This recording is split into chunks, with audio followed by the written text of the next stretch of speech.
भारत फैसले लेता है तो दुनिया उसके साथ अपने कदम मिलाने की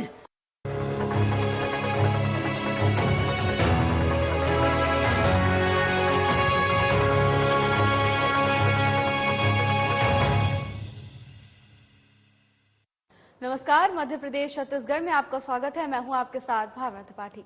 खबरों में आगे बढ़ेंगे, लेकिन उससे पहले एक नजर सुर्खियों की ओर। धार भोजशाला का 61वां दिन सर्वे करने पहुंचे अधिकारी। सर्वे के दौरान हिंदू समाज ने की पूजा अर्चना। भोजशाला में पहुंचे अयोध्या के रामलला सरकार संत। खरगोन में प्रशासन की निगरानी में बांटे गए कपास के बीज। कलेक्टर के प्रयासों से हुई बेहतर व्यवस्था। किसानों ने व्यवस्था पर जताई खुशी।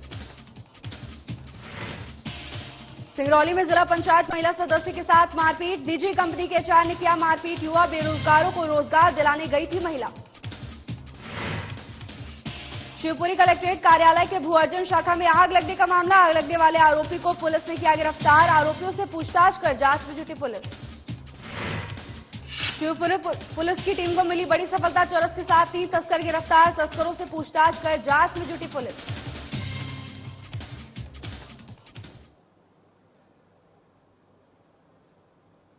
राजधानी रायपुर के पुलिस अफसरों से हमारी संवाददाता करिश्मा सोनी लगातार रूबरू होकर राजधानी क्षेत्र की व्यवस्था का फीडबैक ले रही हैं। इसी कड़ी में संवाददाता करिश्मा सोनी ने पुरानी बस्ती सीएसपी राजेश देवांगन से खास बातचीत की। आइए आपको सुनाते हैं। है कि पुलिस वालों की नौकरी काफी ज्यादा मुश्किलों भरी होती है। साथ ही में हम लगातार राजधानी रायपुर के सभी अफसरों के पास पहुंच रहे हैं और नई नई कहानियां आप तक साझा कर रहे हैं। ऐसे में आज एक बार फिर से एक नई शख्सियत के साथ हम जुड़े हैं। पुरानी बस्ती में अभी हम बैठे हैं, जहां पर आपको बता दें सीएसपी राजेश देवांगन जी हमारे साथ जुड़े हुए हैं। सीधा उनसे संवाद करेंगे और जानेंगे उनकी कहानी किस तरीके से रही और जब पुलिस की नौकरी उन्होंने की तो क्या कुछ जो है संघर्ष उनके हिस्से में आया। सर, सबसे पहले आपसे पूछना चाहूंगी कि आपकी पहली पोस्टिंग कहां पर हुई थी और किस पद पर हुई थी? जी नमस्कार मैडम, मैं साधना प्लस न्यूज के सभी दर्शकों को अपने तरफ से नमस्कार करता हूं। जहां तक मेरी नौकरी की शुरुआत का सवाल है तो 2015 में मैंने एज ए डीएसपी ज्वाइन किया था। पहले के साल 1.5 साल तो हम लोग अकेडमी में गुजरता है। अकेडमी में हम लोगों को सारी तरीके की ट्रेनिंग दी जाता है, फिजिकल ट्रेनिंग, मेंटल ट्रेनिंग, पढ़ाई, कानून की पढ़ाई। उसके बाद मेरी पहली पोस्टिंग जो थी वो प्रोविजनर के रूप में महासमुंद में हुई थी। उसके बाद मैंने कंटिन्यू किया। जो मेरा पहला पोस्टिंग एज ए डीएसपी था वो दंतेवाड़ा में था। फिर नारायणपुर में नौकरी किया। फिर 2 सालों तक मैं महासमुंद में रहा। कुछ दिन अभी जसपुर में रहा। फिर उसके बाद फाइनली अभी रायपुर में पोस्टिंग हुई है मेरी। एक सवाल आपसे पूछना चाहूंगी, जब भी आपको हम देखते हैं तो काफी ज्यादा हंसमुख आप नजर आते हैं। फील्ड पर भी कई बार आपको देखा है और आपका चेहरा जो है काफी ज्यादा हंसमुख है। और कई ऐसे जैसे अभी भी हमने देखा कि कई ऐसे केसेस हैं, उनको सुनते हुए भी आप देख सकते हैं कि काफी गंभीरता से काम करते हैं, लेकिन स्ट्रेस जो है वो उतना ज्यादा नजर नहीं आता। तो ये जो एनर्जी है इसके पीछे का राज क्या है? एनर्जी मैडम, जब आपको आपके काम में खुशी मिलती है तो आपको अपने आप एनर्जी मिलती जाती है और ये इंटरनल पीस मिलता है जब आप लोगों की समस्याओं को सुनते हैं, उनकी समस्याओं को सुलझाते हैं। और जहां तक मेरे हंसने का सवाल है तो मैं काम में गंभीर रहता हूं, बट एज ए पर्सनल जो मेरा ये है तो मैं खुश रहता हूं क्योंकि मेरे किस काम में खुशी मिलती है। और जितना ज्यादा मैं लोगों की प्रॉब्लम सुनता हूं, जितने ज्यादा उनके समस्याओं को निपटारा करता हूं या कुछ भी थोड़ा बहुत भी हेल्प मैं अपने से कर पाता हूं तो मेरे जो इंटरनल जो पीस मिलता है उससे मेरे खुशी मिलती है। इसलिए शायद मेरे चेहरे में हंसी आपको दिख रही होगी। देखा जाता है कि जब हम करियर ऑप्शंस लेते हैं तो कई बार हम जब छोटे होते हैं तो सोचते हैं पहले डॉक्टर बनेंगे, फिर इंजीनियर बनेंगे, फिर बाद में कुछ और बन जाते हैं। तो क्या आपके मन में शुरू से ही पुलिस अफसर बनने का सपना था या फिर आज भी कोई सपना आपके मन में है? जैसे कई लोगों का होता है क्रिकेटर, स्पोर्ट्स में भी काफी ज्यादा रुचि होती है, तो आपकी किस चीज में रुचि थी? क्या मन में कोई और भी आशा है? मैम बचपन में तो ऐसा था कि जिस चीज को देखते थे उसी चीज में आकर्षित हो जाता था। कभी देखता था पायलट तो पायलट बनने का शौक करता था, कभी देखता था मैं कोई साइंटिस्ट तो साइंटिस्ट बनने का शौक करता था, कभी देखता था और किसी चीज में, कभी बॉलीवुड हीरो या कभी सिंगर, सारी चीजें थी। तो बचपन में तो ऐसा कुछ डिसाइडेड नहीं था मेरा, बट जैसे बड़े हुआ तो मेरे को लगा कि मन में कि कुछ ऐसा करूं जिससे सोसाइटी के काम आ सकूं। पहले मैं बैंक में नौकरी करता था, बैंक पीओ था। उसमें भी एक आपको मौका मिलता है कि आप सोसाइटी के जो निम्न तबके के लोग हैं उसको लोन वगैरह के थ्रू या किसी और थ्रू आप सहायता कर सको, बट आपकी पहुंच बहुत लिमिटेड लोगों तक रहती है। तो तब बैंक में करते करते मेरे मन विचार आया कि सिविल सर्विसेज की तरफ मेरी तैयारी करनी चाहिए।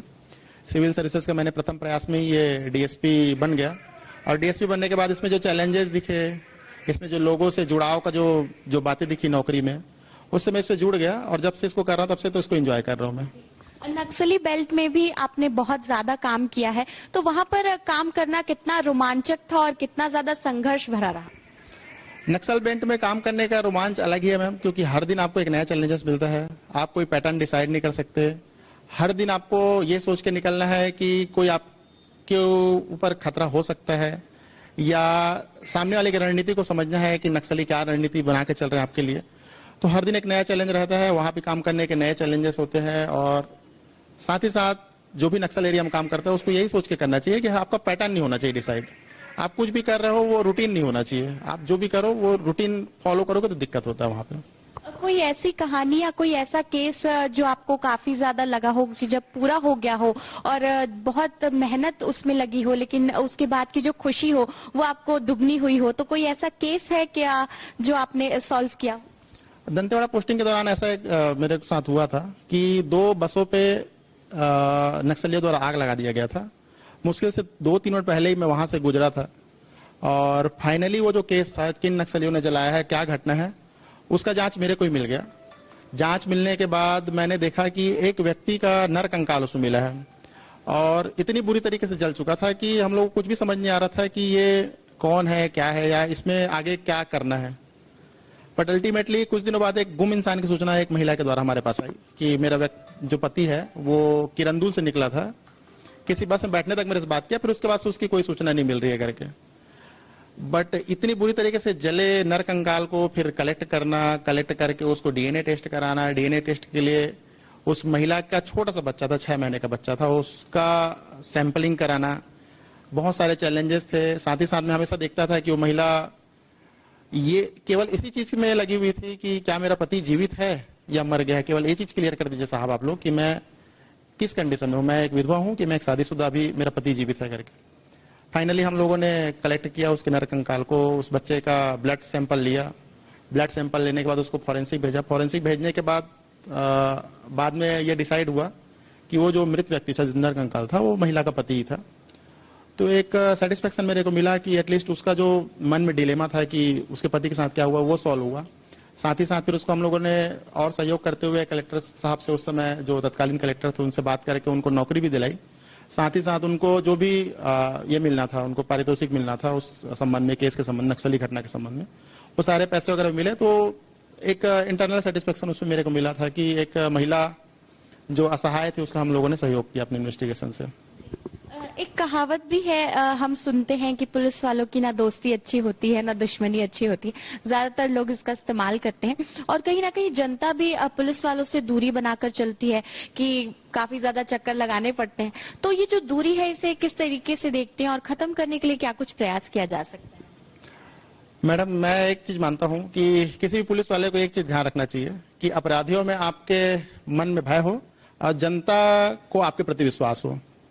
जो अपराध करता है वो बेशक डरे, वो दूर रहे, और दूर ऐसा रहे कि हमारे पास ही फटकने प्रयास न करे, नहीं तो उनको हम लोग जो भी संबंधित धाराएं होंगे उसमें कार्रवाई करेंगे, जेल भेजेंगे, जो भी कर सकते हैं हम लोग करेंगे। लेकिन जो सामान्य जनता है, जो सीधा सीधा अपना काम कर रही है, जो अपने काम से काम रखे, वो बिल्कुल हम हमारे पर विश्वास रखे, हम उनके साथ हैं, हम उनका हमेशा सहयोग करेंगे, हम उनके सहयोग के लिए ही हैं यहाँ पे। और बिल्कुल हम लोग पूरे जितना हम लोगों से हो पाएगा उस तरीके से सहयोग करेंगे। तो किसी भी प्रकार के डरने की आवश्यकता नहीं है पुलिस से। अगर आप सही हैं तो आपका सहयोग के लिए हम लोग हमेशा तैयार हैं। राजधानी रायपुर की कमान आपने संभाली हुई है। पुरानी बस्ती थाना क्षेत्र की अगर बात करें तो देखा जाता है कि यहाँ पर जो है सूखा नशा और चाकूबाजी, इस तरीके की घटनाएं लगातार सामने आती है। और अब देखा जा सकता है कि राजधानी रायपुर में 420 ठगी, साइबर क्राइम भी काफी ज्यादा बढ़ रहा है। तो उसके लिए क्या कुछ जो है कदम उठा रही है? सभी चीजों के लिए अलग अलग कदम उठाया जा रहा है मैम। अभी हमारे वरिष्ठ पुलिस अधीक्षक के द्वारा निजात अभियान चलाया जा रहा है, जिसमें जो भी सूखा नशा है, अवैध नशा है, अवैध शराब है, इन सब के खिलाफ कार्रवाई प्लस जागरूकता अभियान चलाया जा रहा है। साथ ही साथ अगर कोई इस चीज से पीड़ित है, जो इस चीज से उबरना चाहता है, उसका काउंसलिंग की भी व्यवस्था हमारे द्वारा की गई है, तो एक अच्छा रिजल्ट मिल रहा है। दूसरा, आपने चाकूबाजी का जो जिक्र किया, नो डाउट पुरानी बस्ती एरिया जो है, इसमें जो 4 थाने मेरे अंडर, उसमें चाकूबाजी की घटनाएं होती रहती छूट-फूट, लेकिन उसके लिए भी हम लोगों ने प्रयासरत है। हमारे आईजी साहब का निर्देश है कि चाकूबाजी जो भी करते हैं उनका लिस्ट बनाकर, जो अड्डेबाजी करते हैं उनका लिस्ट बनाकर, उनको बार बार थाने में ये किया जाए, थाने में उनका परेड लिया जाए, ताकि उन लोग इस चीज से डरें कि इस तरह की कोई भी घटना होती है तो तुरंत एक्शन लेगी पुलिस। इसके अलावा अगर कहीं ये सब करने के बाद भी कहीं चाकूबाजी की घटना होती है, हमारे द्वारा तुरंत एक्शन लिया जाता है, तुरंत एक्शन लेकर उनको गिरफ्तार किया जाता है। संबंधित का अगर कोई बुरी आदतें हैं तो काउंसलिंग भी किया जा रहा है कि क्यों इस अपराधी में आ रहा है करके। जहां तक बात है साइबर क्राइम की, साइबर क्राइम के लिए भी हमारे पास बहुत अच्छी टीम है। यहाँ पे टीम प्रयास कर रही है कि किसी भी साइबर क्राइम अगर घटित हो रहा है तो कम से कम उसके पैसे होल्ड हो जाए। होल्ड करने के लिए सभी लोग को, सभी पुलिस जो हमारे कर्मचारी अधिकारी उनको ट्रेनिंग भी दिया गया है और कुछ चेंजेस देखने को मिल रहा है इतने सारे जो हमारे द्वारा कार्य किए जा रहे हैं उनके। आखिरी सवाल पूछूंगी कि युवाओं के लिए क्या संदेश देना चाहेंगे जो आपकी तरफ देखते होंगे और आपके जैसा बनने का प्रयास भी करते होंगे। काफी ज्यादा मेहनत लगती है, पढ़ाई लगती है, उसके बाद देखा जाता है ट्रेनिंग होती है, उसमें भी बहुत संघर्ष होता है, तो युवाओं के लिए क्या संदेश देंगे? युवाओं के लिए तो बस यही संदेश है कि जो आपका दिल करता है वो करिए। मेहनत हर जगह है, हर फील्ड में है। अगर आप सोचेंगे कि मेहनत को कोई शॉर्टकट है तो वो नहीं है। आपको हर फील्ड में मेहनत करना पड़ेगा, चाहे आप प्रशासनिक फील्ड में आना चाहे तो, चाहे आप किसी भी फील्ड में चाहे सांस्कृतिक फील्ड में चाहे सामाजिक में कुछ करना चाहे राजनीतिक फील्ड हो। आपका फील्ड डिफरेंट हो सकता है लेकिन मेहनत का लेवल आपको उतना ही रहेगा, आपको कंपटीशन उतना ही मिलेगा। आपको दूसरों से कुछ अलग करना पड़ेगा, दूसरों से कुछ अलग करने का जज्बा रखना पड़ेगा, तभी आप जाके सफल होंगे। और जो सफलता आपको मिलेगी फिर उसके बाद एक सफलता के बाद आपको कंटिन्यू सफलता को मेंटेन करना भी एक अपने आप में चैलेंजिंग होता है कि आप एक मुकाम तक पहुंच तो जाते हैं लेकिन मुकाम पहुंचने के बाद जो आपको उस मुकाम को हासिल करने के बाद जो उसको कंटिन्यू करने के लिए जो मेहनत करना पड़ता है वो आपको हमेशा करना पड़ेगा। ये थे हमारे साथ सीएसपी राजेश देवांगन जी, जिन्होंने बताया कि उनके हिस्से में कितना संघर्ष आया। नक्सली बेल्ट से लेकर के राजधानी रायपुर की कमान अब वो संभाल रहे हैं और लगातार विभिन्न कार्यक्रमों के जरिए देखा जाता है, अभियानों के जरिए राजधानी रायपुर में आपराधिक जितने भी मामले हैं उन्हें कंट्रोल में करने के लिए एक कदम यह उठाते नजर आ रहे हैं। कैमरामैन नरेश राव के साथ करिश्मा सोनी, साधना प्लस न्यूज, छत्तीसगढ़। कबीरधाम जिले के कुकदूर के समीप बाहपनी घाट में मालवाहक वाहन खाई में गिरने से हुए दुर्घटना में 19 लोगों की मौत पर पूर्व मंत्री मोहम्मद अकबर ने गहरी संवेदना व्यक्त की है। उन्होंने घायलों के शीघ्र स्वास्थ्य लाभ की कामना की है। पूर्व मंत्री ने मृतकों के परिजनों और घायलों को राज्य शासन की ओर से दी गई सहायता राशि के अलावा दुर्घटना बीमा राशि दिलाए जाने की जरूरत बताई है। उन्होंने कहा कि बीमा राशि के जरिए भी सहायता दिलाने का प्रयास किया जाना चाहिए। पानी के पास जो घटना घटित हुई है जिसमें करीब 19 लोगों की मृत्यु हुई है, ये दुखद है। मैं अपनी ओर से गहरी संवेदना व्यक्त करता हूं। जो ऐसी जानकारी समाचार पत्रों के माध्यम से पता लगा कि ड्राइवर जो है वो ब्रेक फेल होने के कारण वाहन से कूद गया। अब सवाल इस बात का है कि आजकल एडवांस टेक्नोलॉजी की सब गाड़ियां आती है और इसमें ब्रेक फेल होने की कोई गुंजाइश नजर नहीं आती। यदि ब्रेक फेल भी हो जाता है तो हैंड ब्रेक होता है और गियर कंट्रोल से भी गाड़ी कंट्रोल की जा सकती है। बहुत बारीकी से इसमें जांच करने की जरूरत है। और ये गाड़ी कोई कुकदूर के किसी रामकृष्ण साहू की है। अब वाहन जो है वो मालवाहक है और इसमें लोग सवार थे। इसमें बीमा की राशि इनको मिल पाएगी या नहीं मिल पाएगी, ये एक प्रश्न चिन्ह है, क्योंकि मालवाहक में यदि कोई यात्रियों को परिवहन किया जाता है तो बीमा की राशि मिलने में कठिनाई आती है। ये पूरे मामले की जांच होने की जरूरत है और निश्चित रूप से राज्य शासन की ओर से मृतक के परिवारों को सहायता दी जा रही है, तो बीमा की राशि भी इनको मिले, इसका प्रयास भी राज्य सरकार की तरफ से किया जाना चाहिए। वाहन में कुल 25 लोग सवार थे और उसमें से जो घायल हुए हैं उनका इलाज चल रहा है और मैं इनके जल्दी स्वास्थ्य। छत्तीसगढ़ के राजधानी रायपुर के उत्तर विधानसभा से विधायक और ओडिशा चुनाव के सह प्रभारी पुरंदर मिश्रा पुरी लोकसभा के चिल्का विधानसभा अंतर्गत गुम्बरी मुंडा बालीडीह में छत्तीसगढ़ के राज्यपाल विश्वभूषण हरिचंदन के बेटे पृथ्वीराज हरिचंदन के पक्ष में आयोजित रोड शो और जनसभा में शामिल हुए। उपस्थित आम जनमानस को संबोधित करते हुए कहा कि भाजपा और नरेंद्र मोदी हर वर्ग के विकास के लिए प्रतिबद्ध है। आगे उन्होंने कहा कि जिसको ओडिशा में राज करते हुए 25 वर्ष हो गए हैं, हैं लेकिन यहाँ की भाषा बोलना नहीं आता, वो क्या जनता की भावनाओं को समझेंगे। किसी भावार्थ को समझने के लिए उसका भाषाई ज्ञान होना जरूरी है। विधायक पुरंदर मिश्रा ने अपील करते हुए कहा कि आप पुरी से संबित पात्रा और चिल्का से पृथ्वीराज हरिचंदन जी को सेवा करने का मौका दीजिए, क्योंकि भारतीय जनता पार्टी ही एकमात्र पार्टी है जो गरीबों, युवाओं, महिलाओं और किसानों सभी का सम्मान करती है।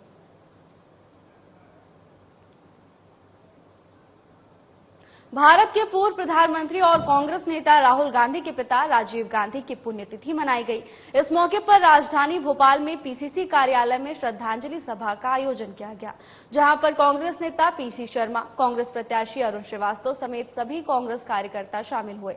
इस मौके पर सभी ने उन्हें श्रद्धांजलि दी और याद करते हुए कहा कि आपकी यादें हमेशा मेरे दिल में रहेंगी। राजीव गांधी ने 21वीं सदी की परिकल्पना की थी। राजीव गांधी ने ही महिलाओं को उनके अधिकार दिलाए, पंचायत राज्यों की स्थापना की। इसी के साथ उन्होंने कहा कि एमपी में कांग्रेस 12 से ज्यादा सीटें जीतेगी।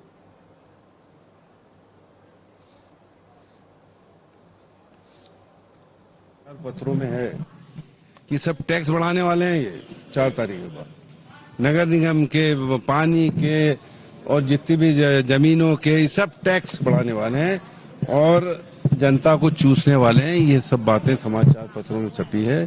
पहले तो हम इसका विरोध करेंगे पूरी ताकत से और ये पैसा ज्यादा इकट्ठा करके ये निगम मंडल में लोगों को नियुक्तियां जो देंगे, पैसे देंगे। मैं समझता हूँ कि जहां तक बात की आपने कांग्रेस से जो गए हैं, उनका तो भगवान भी मालिक नहीं है। एक तो होता है ना कि वो भगवान मालिक है उनका तो भगवान ही मालिक। बीजेपी तो छोड़ो, भगवान भी उनका मालिक। ऐसा है नहीं, बैठक के अलावा क्या करेंगे? बैठक ही कर सकते हैं जिसे लगे कि कुछ कर रहे हैं। बाकी सरकार बैंकरप्ट है, कुछ पैसा है नहीं इनके पास। 3000 रुपए देने की बात कही थी, महिलाओं को दिए क्या? जितनी योजनाएं है सब ठप पड़ी हैं। ये केवल बैठक करके मीडिया में आके बताएंगे कि हम लोग बहुत कुछ कर रहे हैं और करेंगे कुछ नहीं। भोपाल के मंगलवारा इलाके के अल्पना टॉकीज तिराहा पर 2 कार में सवार होकर आए बदमाशों ने फिल्मी स्टाइल में एक युवक पर फायरिंग कर दी। इसके बाद आरोपियों ने युवक पर चाकू और छुरी से भी हमला कर दिया। युवक के जांघ में एक गोली लगी। सूचना पर पुलिस मौके पर पहुंच गई थी। पुलिस ने मामला दर्ज कर लिया है। पुलिस ने 5 युवकों को हिरासत में भी लिया है। हिरासत में लेने के बाद सभी बदमाशों का पुलिस ने जुलूस निकाला। पुलिस ने बताया कि गिरफ्तारी के बाद आरोपियों को घटनास्थल की तस्दीक और उनके घर की सर्चिंग करने लेकर गए थे। सभी बदमाशों का पुराना आपराधिक रिकॉर्ड भी है। अभी एक आरोपी की तलाश की जा रही है। बता दें कि पुरानी रंजिश को लेकर वारदात को अंजाम दिया गया था। घायल आमिर के खिलाफ भी पूर्व में कई अपराध दर्ज हैं। बताया जाता है कि आमिर दानिश स्टेशन बजारिया के कुख्यात बदमाश की गैंग से जुड़ा हुआ है और पुरानी रंजिश के चलते ही उस पर हमला किया गया है। इस वारदात में शामिल 5 लोगों को पुलिस ने पकड़ लिया है, जिनसे फिलहाल पुलिस अभी पूछताछ कर रही है। वो कल हमने काफी घटना के बाद ही गंभीरता से इसको लेते हुए और उनकी गिरफ्तारी भी हमने कल सभी की कर ली थी। 4 आरोपियों को अरेस्ट कर लिया था। एक आरोपी अभी हालांकि उसमें अभी बचा हुआ है, जिसकी गिरफ्तारी करना है। आज हम आरोपियों से घटनास्थल की तस्दीक और उनके घरों की पहचान के लिए उनको लेके गए थे और उनको साथ ले जाके घटनास्थल की तस्दीक और घटना का पुनर्स्थापन की किस प्रकार से उन्होंने घटनास्थल पर घटना कारित की और उनके घरों पे भी ले जाके उनके कहाँ घर है उनके और उनके साथियों के घर का है, इस बात की हमने तस्दीक की है और आरोपियों को साथ ले जाके विवेचना के अंतर्गत का ये पार्ट है। जबलपुर गाड़ी चोरी की शिकायत लेकर एक शिकायतकर्ता पुलिस अधीक्षक कार्यालय जबलपुर और पुलिस महानिरीक्षक कार्यालय जबलपुर रेंज पहुंचा। शिकायतकर्ता का कहना है कि मनीष सिंह ने गाड़ी चोरी करके पाटन तेंदू खड़ा के पास दुर्घटनाग्रस्त कर दी। मनीष अपने जीजा जो कि मदन महल थाने में पदस्थ है, उनकी धौंस दिखाकर गाड़ी चोरी के मामले से बचना चाह रहा है। आगे शिकायतकर्ता ने अपने आवेदन में लिखित दिया है कि संजीवनी नगर थाने में सूचना देने पर भी कोई कार्यवाही नहीं हुई। फिलहाल पीड़ित ने पुलिस प्रशासन से मामले में न्याय की गुहार लगाई है।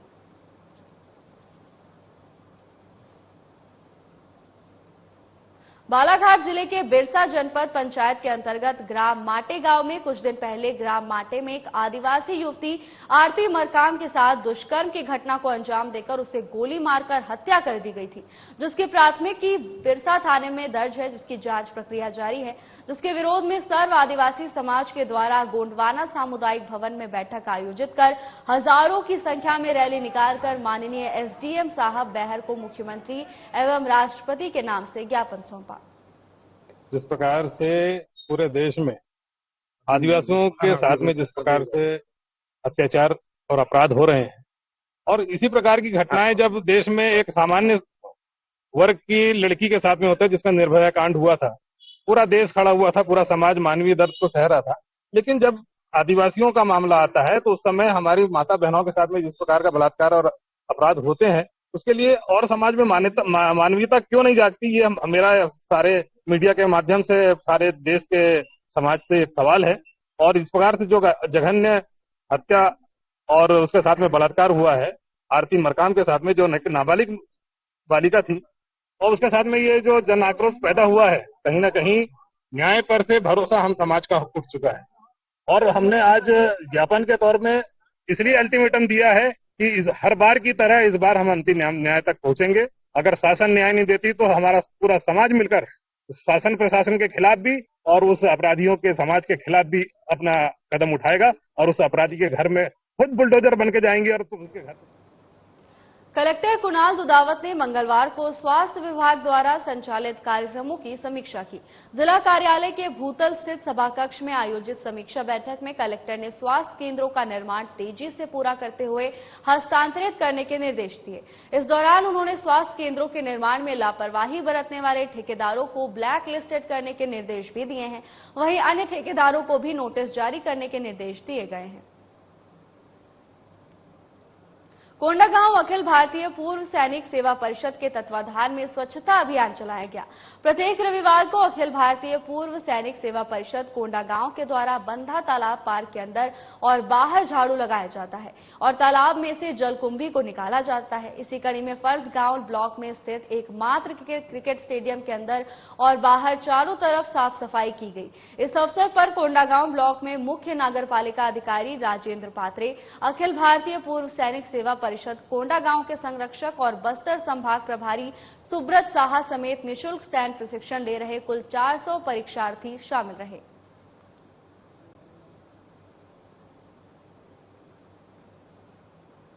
शिवपुरी पुलिस ने कलेक्ट्रेट कार्यालय के भू अर्जुन शाखा वित्त और नजूल शाखा के ऑफिस में आग लगाने वाले 3 आरोपियों को गिरफ्तार किया है, जिसमें मुख्य साजिशकर्ता कलेक्ट्रेट कार्यालय में पदस्थ कर्मचारी रूप सिंह परिहार है, जिसके द्वारा 2 लोगों को 10,000 रुपए देने का वादा कर कार्यालय के पीछे खिड़की से ज्वलनशील पदार्थ डालकर आग लगवा दी। वहीं कोतवाली पुलिस ने कलेक्ट्रेट कार्यालय के सीसीटीवी फुटेज के आधार पर आग लगाने वाले आरोपियों को पहचाना और मुख्य साजिशकर्ता रूप सिंह परिहार सहित राहुल परिहार और जितेंद्र पाल हैं। इन तीनों आरोपियों को गिरफ्तार किया गया। वहीं पुलिस ने मुख्य आरोपी रूप सिंह परिहार से पूछताछ की, जिसमें आग लगाने का कारण शासन की 20 लाख रुपए की राशि का गबन करना और कार्यालय में मौजूद दस्तावेजों को जलाना बताया गया है। वहीं पुलिस ने राशि गबन के मामले में भी अन्य लोगों से पूछताछ कर आगे की कार्रवाई में जुट गई है। आपको ये समझना पड़ेगा, यहाँ 2 अलग अलग डिपार्टमेंट काम कर रहे हैं। घोटाला हुआ है, ये जांच पुलिस ने नहीं करी, ये जांच कलेक्टर कार्यालय से आई, ठीक है। वहां से जांच आने के उपरांत हमने एफआईआर करी। एफआईआर होने के उपरांत उसमें कौन कौन लोग हैं, क्या क्या उसमें लोग संलिप्त हैं, उसकी जांच हम करेंगे। अभी 7 लोगों पर एफआईआर है, तो आपके प्रश्न का उत्तर मेरे ख्याल से आप समझ रहे हैं। और भी सर जो जला है वो अपने नाम से 2 प्रश्न। शिवपुरी जिले की कोलारस थाना पुलिस ने गुप्त सूचना पर पडौरा चौराहे पर चेकिंग के दौरान 3 अंतर्राष्ट्रीय मादक पदार्थ तस्करों से 17 किलो 400 ग्राम चरस बरामद की है, जिसके अंतर्राष्ट्रीय बाजार में लगभग 3 करोड़ 48 लाख रुपए बताई जा रही है। पकड़े गए तस्कर बिहार और नेपाल के रहने वाले बताए जा रहे हैं, जिसमें एक महिला और 2 पुरुष शामिल हैं। वहीं पुलिस इन आरोपियों से आगे की पूछताछ में जुट गई है। बताया जा रहा है कि कोलारस पुलिस को मुखबिर द्वारा सूचना मिली थी कि 3 संदिग्ध लोग पडोरा चौराहे पर खड़े हैं, जिनके पास बैगों के अंदर कुछ संदिग्ध वस्तु होने का शक है, जिस पर कोलारस पुलिस टीम ने मौके पर जाकर तीनों संदिग्ध लोगों की तलाश ली, जिसमें बैग के अंदर मादक पदार्थ चरस रखी हुई थी। फिलहाल गिरफ्तार तस्करों से पूछताछ कर पुलिस आगे की कार्रवाई में जुट गई है। सूचना मिली थी जिले को कि अंतर्राज्यीय तस्कर एक बहुत बड़ी खपत लेकर के चरस या हशीश की आ रहे हैं और उसको खपाने के लिए कहीं पे जा रहे हैं। थाना कोलारस की टीम को एक्टिवेट किया गया। उनके द्वारा जब उनको इंटरसेप्ट किया गया, पडोरा पुल के पास में रोका गया, तो 2 पुरुष तथा 1 महिला, पुरुष का नाम सुनील कुमार, दूसरे का अवधेश प्रसाद और महिला जो है बबीता देवी, मोतिहारी बिहार के रहने वाले हैं। इसमें अवधेश प्रसाद है वो नेपाल का रहने वाला है। इनसे कुल 17 किलो और 445 ग्राम चरस पकड़ी गई है, जिसकी मार्केट वैल्यू 3 करोड़ 48 लाख रुपए है। ये अभी तक का सबसे बड़ा सीजर है। ये कहाँ लेके आते थे, कहाँ लेके जाते थे, इस पर भी काफी सारे क्लूज हमें मिले हैं और इस पे हम लोग अदर एजेंसीज के साथ कोऑर्डिनेट करके सीहोर पुलिस को अंतर्राज्यीय चोर को पकड़ने में बड़ी कामयाबी मिली है। ये गिरोह इतना शातिर था कि उसका एक सदस्य क्षेत्र में चोरी करने की नीयत से रेकी करता था और उसकी जानकारी गिरोह के अन्य सदस्यों को देता था, जिसके बाद सभी सदस्य चोरी की घटना को अंजाम देते थे। बता दें कि चोरी की ये घटना बीते 5 मई को घटित हुई थी, जिसकी शिकायत मिलने पर पुलिस ने कार्रवाई करते हुए चोर गिरोह का खुलासा किया है। छापेमारी के दौरान चोरों के पास से 1 हवाई dumper, 1 Maruti Brezza car, 1 Mahindra XUV 300 car, 5 Android mobile phone, 3 wifi dongle, 1 wireless smart wifi camera, 2 power bank सहित करीब 60 लाख का माल जब्त किया गया है। नादान क्षेत्र से एक डंपर चोरी हुआ था, जिसके लिए तत्काल टीम को सक्रिय किया गया था। थाना प्रभारी इच्छावन देखभाल एवं उनकी टीम लगातार टेक्निकल एविडेंस कैलेंस करते हुए करीब 600 किलोमीटर के ट्रैक पर फुटेज देखते हुए इन्होंने ट्रैक किया कि हरियाणा की तरफ गाड़ी था और गाड़ी को जो दूसरी गाड़ी स्पॉट कर रही थी उसका मूवमेंट हुआ, जिस पर से हरियाणा में नूह जिले अंतर्गत ये लोग गए। वहाँ पे इन्होंने गाड़ी को ट्रैक किया और जो आरोपी थे वो 5 आरोपी हरियाणा के रहने वाले हैं। एक आरोपी अलवर राजस्थान के रहने वाला है और इनको यहाँ नादान के पास से एक। फिलहाल के लिए बस इतना ही। जल्द हाजिर होंगे नई अपडेट्स के साथ। नमस्कार।